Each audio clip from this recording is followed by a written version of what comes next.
Hey guys, welcome to my YouTube channel. My name is Margaret Oduwole and I'm a YouTuber and a product manager based in Lagos, Nigeria. Hold up. Now, I know that it's been a minute actually. It's like, at the time that I'll be posting this video, it's probably be like the last week in July, and this is like my first video of the month. It's been like crazy. I don't want to start giving excuses actually, but like I've just had a couple of things, that I've had to sort out this past few weeks. But anyway, I'm back and I hope that I'll stay consistent. If you're new here, right, don't forget to like, don't forget to share, don't forget to subscribe.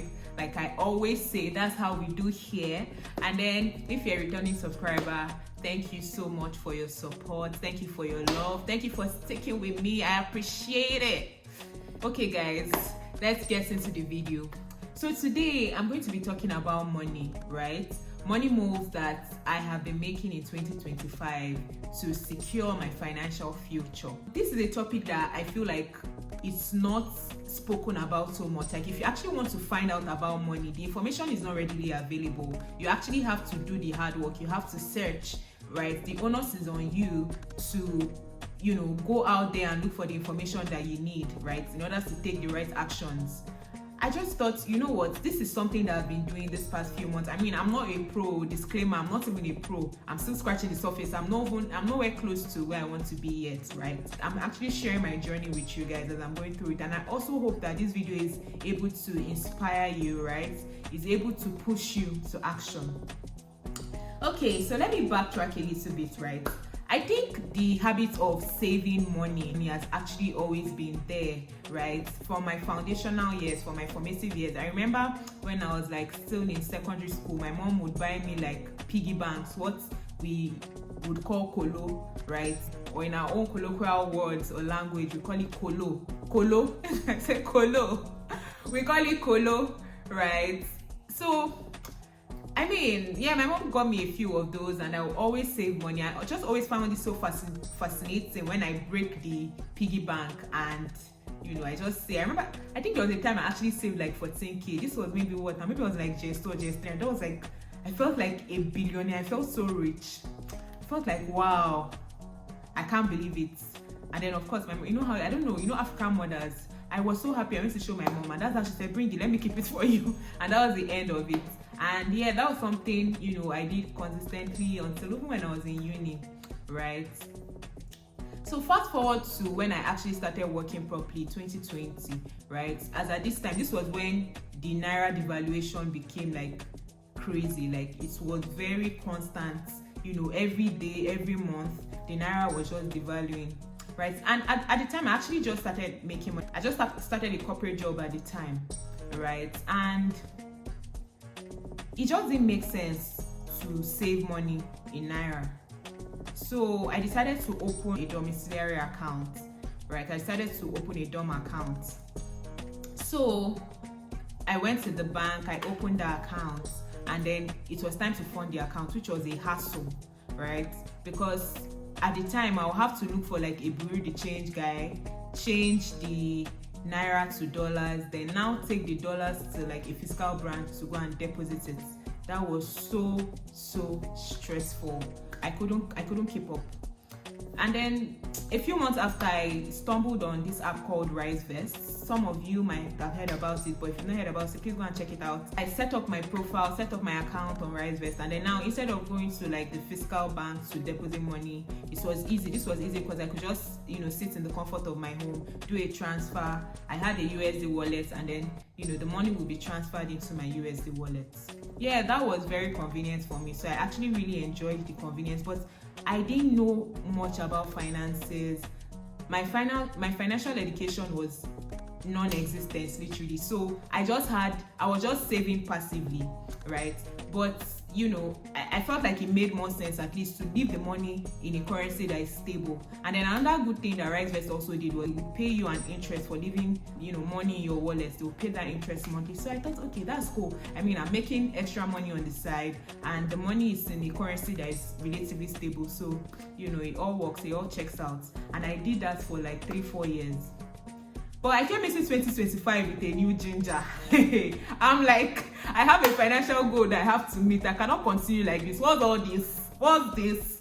This cannot, like, I was just like, no, now you've been working for like 4 or 5 years now. There are some things you should be able to afford. There are some things you should be able to do for yourself. What's going on? I mean, I've tried to dabble into some other ways of making money, I have tried some businesses and everything, but so I'm not still working. I was like, and then I started hearing this expression of, your money, let your money work for you, let your money work for you. It's how I got on YouTube. I started watching videos, started learning about stocks. I even went as far as actually paying for a class. Now, some of you might have heard about Financial Jennifer. She's an investment analyst. Again, this is also not a paid promotion. This is just somebody who, I have benefited from her services, right? She's really good. She knows her onions. She's a certified financial analyst. Think of all the certifications available. She has them, right? And she also creates content online, which is like very, very relatable. So I watched like her videos, as many of her videos as I could find. And then I also registered for her class, right? I think she usually does it periodically, but I registered for that class at the time. I think that was like March or thereabouts. And trust me, the class ran for 3 weeks, but that period was like such an eye-opener for me because I learned so much. And I didn't just stop there. As I was learning, I was practicalizing. I didn't just wait until I felt like okay, I felt like okay, yes, I know enough to start. No, as I was learning, I was actually practicalizing it. I was practicalizing, Then I also heard about Bamboo. I set up my Bamboo account. I started buying US stocks. I started investing in mutual funds. That's like the money market funds. I also set up my emergency funds. The way I'm talking now, you think that maybe I have $10,000 somewhere. I never reached.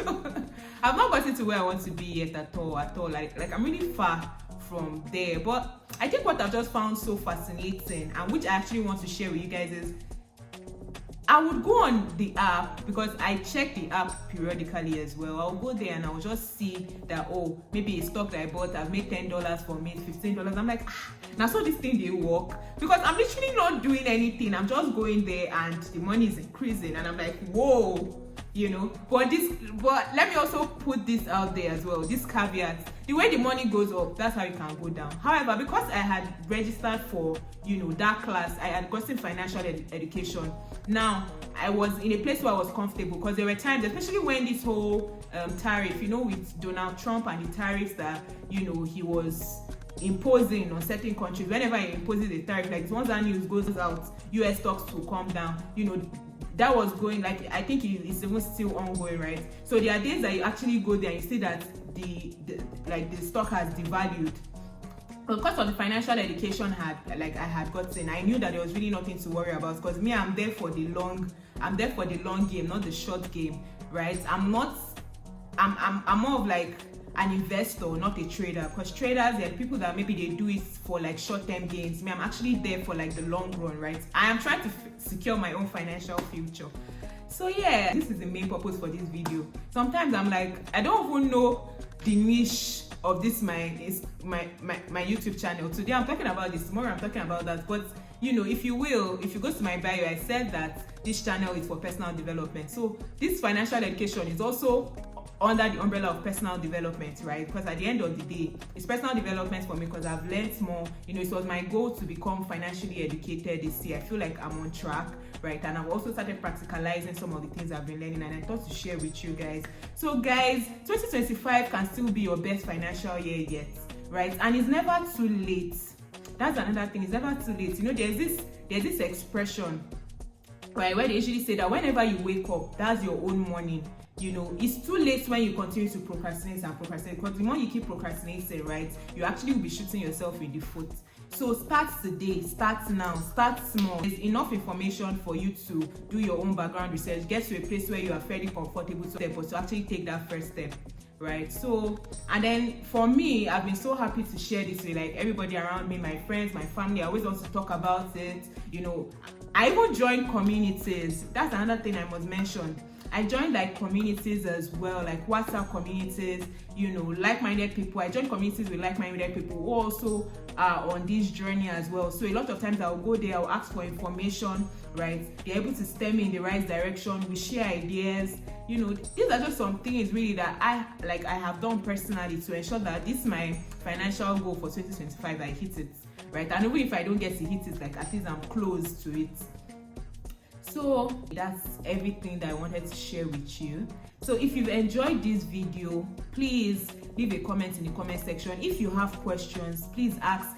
In fact, I'm actually even opening this up, right? If you're a viewer, if you are watching this channel and you have contributions or suggestions on the videos that I can do or I can create, please share with me. I want us to do a deep dive into this whole financial education conversation. Please leave a comment in the comment section as well. Don't forget to like, don't forget to share, don't forget to subscribe. Thank you so much, and I'll see you in the next video. Bye.